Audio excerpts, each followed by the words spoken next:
Hello 10th graders, welcome to this amazing explainer session. आज हम एक डीप डाइव करने वाले हैं into the most fascinating chapter of history. क्या आपने कभी सोचा है कि मॉडर्न यूरोप आखिर बना कैसे? किंग्स और क्वींस के पुराने रूल से निकलकर हम आज के इन डेमोक्रेटिक नेशंस तक कैसे पहुंचे? आज हम यही मिस्ट्री सॉल्व करेंगे। लेकिन सबसे पहले एक छोटा सा रूल, अपने पेन्स बिल्कुल नीचे रख दीजिए। स्क्रीन पर जो नोट्स आपको दिख रहे हैं दे आर कंप्लीटली जूम्ड इन और सुपर क्लियर हैं, इवन आपके मोबाइल स्क्रीन्स पर भी।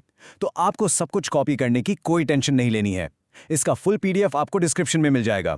आपका पूरा फोकस बस कॉन्सेप्ट्स को समझने और मेरी एक्सप्लेनेशन पर होना चाहिए। Okay, so let's dive into this. Now just look at this incredible painting.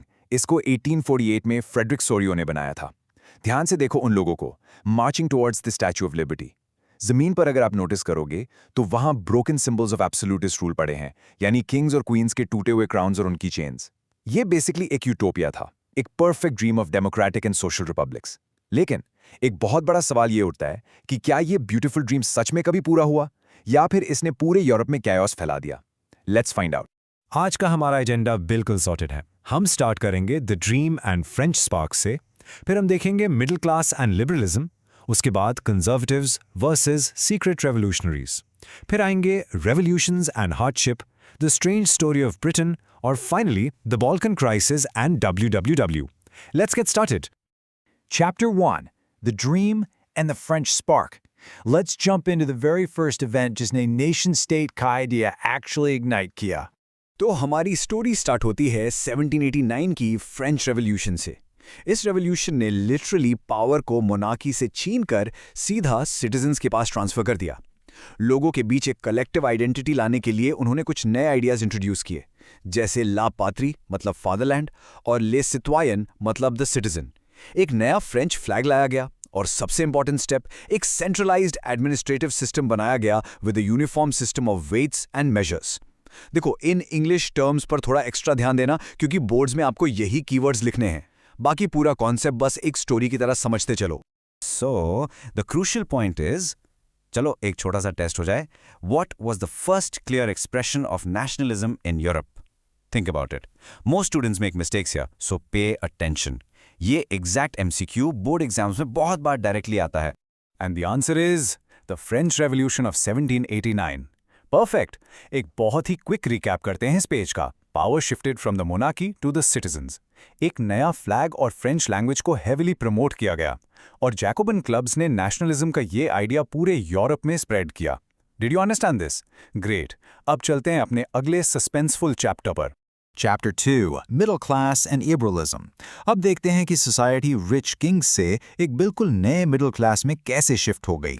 जैसे जैसे इंडस्ट्रियलाइजेशन बढ़ा, एक नया मिडिल क्लास इमर्ज होने लगा, और इनकी सबसे बड़ी डिमांड क्या थी? Liberal nationalism. ध्यान दीजिए, ये जो वर्ड है ना लिबरलिज्म, ये एक लैटिन टर्म लिबर से आता है, जिसका मतलब ही होता है फ्री, यानी आजाद। इसका मेन फोकस था फ्रीडम फॉर इंडिविजुअल्स और इक्वालिटी बिफोर द लॉ, यानी हर इंसान पूरी तरह आजाद हो और कानून के आगे सब बराबर हों।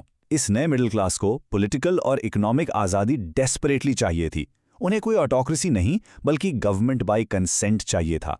अब इस इंपॉर्टेंट डेवलपमेंट को ध्यान से समझिए।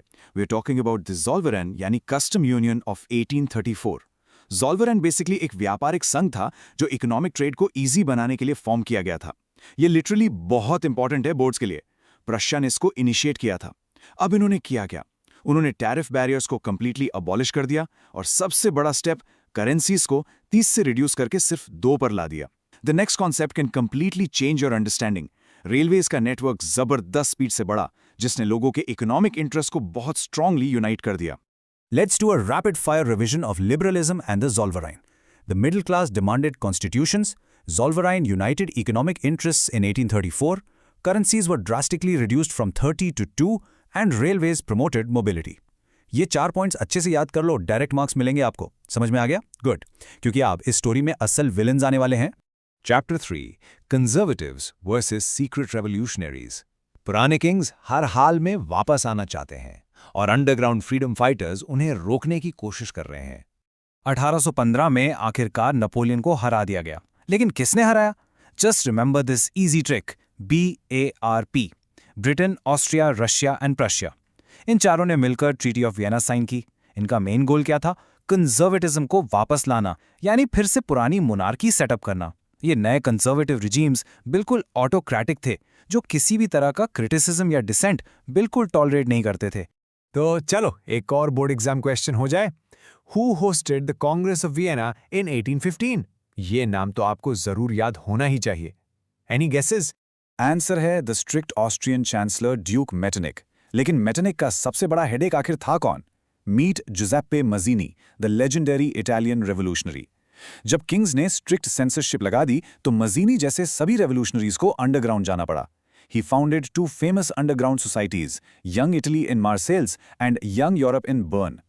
मेटरनिक ने तो मज़ीनी को the most dangerous enemy of our social order तक कह दिया था। काफी इंटेंस था ना ये सब।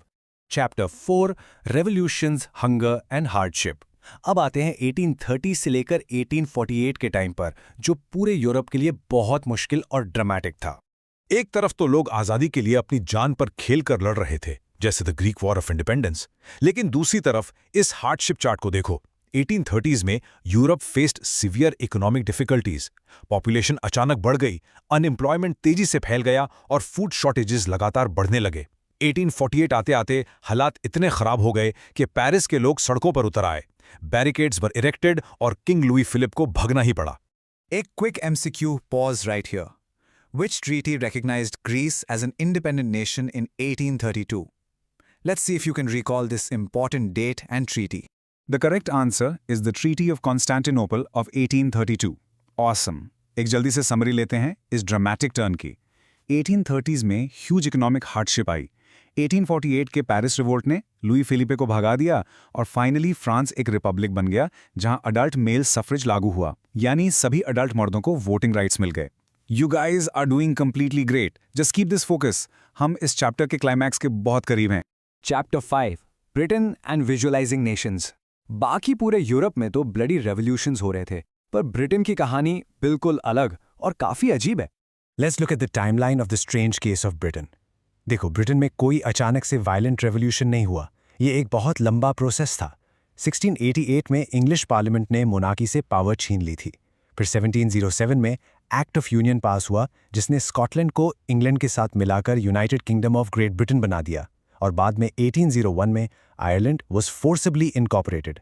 इस सब कुछ इंग्लिश डोमिनेंस से नॉन वायलेंटली हुआ और इस नए नेशन को पावरफुल सिंबल से यूनाइट किया गया, like the British flag, the Union Jack and the English language.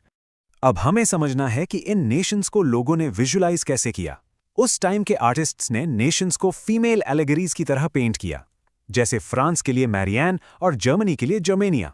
अब इन एट्रीब्यूट्स को बहुत केयरफुली देखो। ब्रोकन चेन्स का क्लियर मतलब था आजादी मिलना। Breast plate with eagle show करता था जर्मन एम्पायर की strength. Crown of oak leaves heroism का सिंबल था, और स्वॉर्ड का मतलब था रेडीनेस टू फाइट, यानी लड़ने के लिए पूरी तरह तैयार रहना। आई हाईली रेकमेंड कि आप इस लिस्ट को मेरे PDF नोट से एग्जैक्टली याद कर लें। Direct match the following questions आते हैं यहां से। Chapter 6 the Balkan crisis and WWI। अब हम देखेंगे कैसे नेशनलिज्म का ये जो ब्यूटीफुल सा आइडिया था वो एक बहुत ही डेंजरस और डार्क टर्न लेता है। 19th सेंचुरी के एंड तक आते आते नेशनलिज्म इंपीरियलिज्म के साथ पूरी तरह जुड़ गया था। सबसे एक्सप्लोसिव रीजन बन गया था द बाल्कन्स। ये पूरा एरिया पहले ऑटोमन एम्पायर के अंडर था, लेकिन जैसे जैसे वो एम्पायर वीक हुआ, वहां के अलग अलग ग्रुप्स एग्रेसिवली आज़ादी मांगने लगे। पर असली प्रॉब्लम क्या थी? हर यूरोपियन पावर जैसे रशिया, जर्मनी, इंग्लैंड और ऑस्ट्रो हंगरी इस बाल्कन रीजन को अपने कंट्रोल में लेना चाहती थी। इस ग्रीड और इंटेंस कॉन्फ्लिक्ट्स की वजह से एक सीरीज ऑफ वॉर्स शुरू हुए, जिसने पूरी दुनिया को 1914 में एक मैसिव डिजास्टर में ढकेल दिया। मैं आपको इस पावरफुल और सस्पेंसफुल थॉट के साथ छोड़ता हूं आज। How did the utopian dream of freedom ultimately lead Europe into the disaster of the first world war? जो नेशनलिज्म आज़ादी के लिए शुरू हुआ था, वो इंपीरियलिज्म बनकर इतनी बड़ी तबाही कैसे बन गया? सोचिए इस बारे में। Congratulations on finishing this massive chapter. आपने बहुत अच्छे से फोकस किया। एक फाइनल और बहुत इंपॉर्टेंट रिमाइंडर, आपको सब कुछ कॉपी करने की टेंशन बिल्कुल नहीं लेनी है। The full zoomed in PDF notes are directly in the description. Download them, उनसे रिवाइज करो and ace your exams. Keep learning, keep questioning.